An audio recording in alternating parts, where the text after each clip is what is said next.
Gregor MacGregor. El hombre que creó un país y vendió su deuda soberana. La revista británica The Economist lo definió como el rey de los estafadores.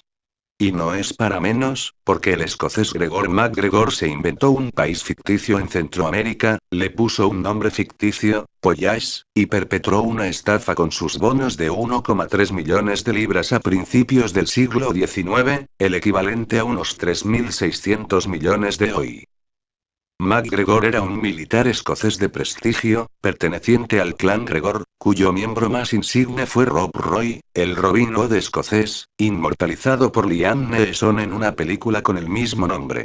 Su carrera comenzó en la Guerra de la Independencia Española, como parte del ejército británico que ayudó a Portugal. En 1810 dejó el ejército británico y posteriormente participó en la Guerra de Independencia de Venezuela, alcanzando el grado de general luchando contra España entre 1812 y 1816. Pronto se descubriría su vocación de fundador de países. En 1817 conquistó la isla de Amelia, en Florida, y declaró la República de Florida, presuntamente por encargo del propio Simón Bolívar. Pero Estados Unidos tenía otros planes, y consiguió anexionarse la isla y pactar con los españoles la cesión. La creación de Pollais. Cerrada su etapa militar, llegó la de estafador a gran escala.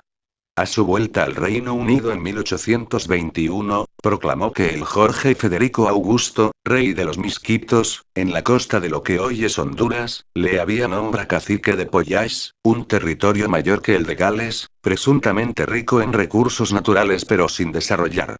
La realidad es que había comprado el terreno a cambio de joyas y ron, pero ni se le había dado cargo ni eran tierras apropiadas para la agricultura y la ganadería. Las promesas riqueza del militar, que se había ganado cierta fama en Londres, caló, y MacGregor consiguió no solo vender bonos de un país que no existía, sino que incluso organizó expediciones con colonos. El timador escocés se aprovechó de un clima propicio tras la derrota de Napoleón, con una economía británica creciendo. Como consecuencia, el gobierno conseguía emitir a intereses cada vez más bajos, rondando el 3%.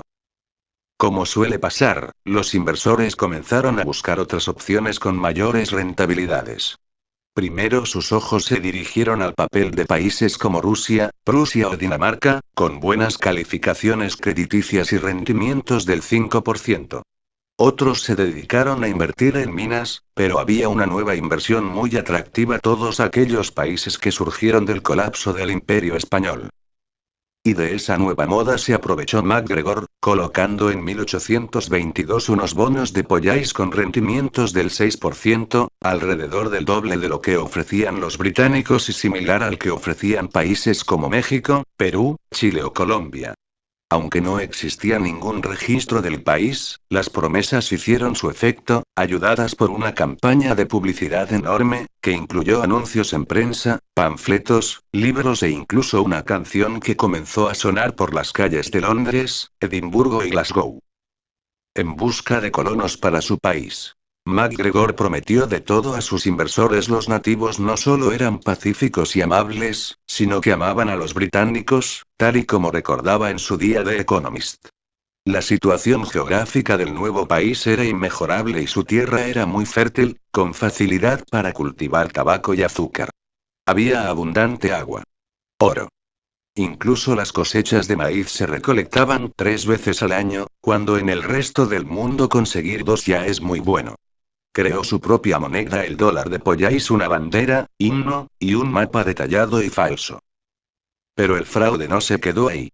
Aunque obtuvo financiación en Londres, se dirigió a su tierra natal, Escocia, para buscar colonos. Allí se encontraba una banca muy desarrollada, que permitía el acceso a financiación a mucha más gente. Además, muchos escoceses querían crear su propia colonia, y las promesas de Pollais parecían encajar como anillo al dedo en sus aspiraciones nacionales. Un contexto perfecto para MacGregor, quien comenzó a vender tierras del país ficticio. Consiguió llenar 7 barcos con un total de alrededor de 250 colonos, que partieron hacia América entre 1822 y 1823. Obviamente, el fraude se descubriría pronto. Sospechas y contagio. Primero fueron las dudas en el mercado de bonos en países como Colombia y Perú, que ni siquiera habían sido reconocidos por Reino Unido. Después, la intervención de Francia en España, con la reinstauración del absolutismo de Fernando VII con los 100.000 hijos de San Luis, sembró dudas sobre un default español que pronto se contagió a los bonos de las antiguas colonias. Los bonos de Pollais se hundieron un 16% solo en el mes de diciembre de 1822. A finales de ese año también llegaron los primeros colonos al reino ficticio y se dieron de bruces con la realidad. Allí no había puerto, ni infraestructuras ni nada parecido a lo prometido por MacGregor. Tan solo unos indígenas que, si bien no eran hostiles, tampoco eran esos amantes de los británicos que pretendía el estafador. No tuvieron más remedio que intentar adaptarse, pero pronto comenzaron las peleas y las muertes. Un barco les rescató y llevó a Belice, pero la malaria y la fiebre amarilla se cobraron su peaje y finalmente fallecieron 2/3 de los pobladores. Londres actuó y mandó a la marina al rescate de las 5 naves que estaban de camino a Pollais. Repitió la estafa 2 veces más. En el otoño de 1823, con todo el timo destapado, MacGregor huyó a París. Lo increíble es que allí logró repetir la estafa, encontrando nuevos inversores y nuevos colonos. Pero las autoridades francesas fueron más diligentes que las británicas, y en cuanto hubo peticiones de pasaportes, iniciaron una investigación que acabó con el arresto del escocés en 1825. En el juicio fue absuelto y volvió a Londres. De manera más increíble, intentó una nueva colocación de bonos de Pollais, para intentar pagar a los inversores iniciales, es decir, iniciar un esquema Ponzi al estilo Bernard Madoff o Fium. Pero ya no coló, y tuvo que volver a Edimburgo. Perseguido por sus estafados, tuvo que emigrar a Caracas en 1838, donde murió en 1845 a los 58 años de edad, aunque antes fue condecorado, nacionalizado y recibido con honores de héroe nacional. El asunto de enviar colonos a la muerte cuando ya había conseguido el dinero de la emisión de bonos siembra dudas sobre los motivos de MacGregor. Tal y como explicaba The Economist, probablemente se creía que iba a colonizar un país. Soñador, narcisista y obseso, creía que sus ancestros habían participado en el fracasado Proyecto Darien, un intento de colonia escocesa en el Istmo de Panamá. También estaba convencido de descender de una princesa inca. Conocido por sus vicios y sus excesos, creía que estaba predestinado a liderar un país, como ya mostró en su intento fracasado de República de Florida.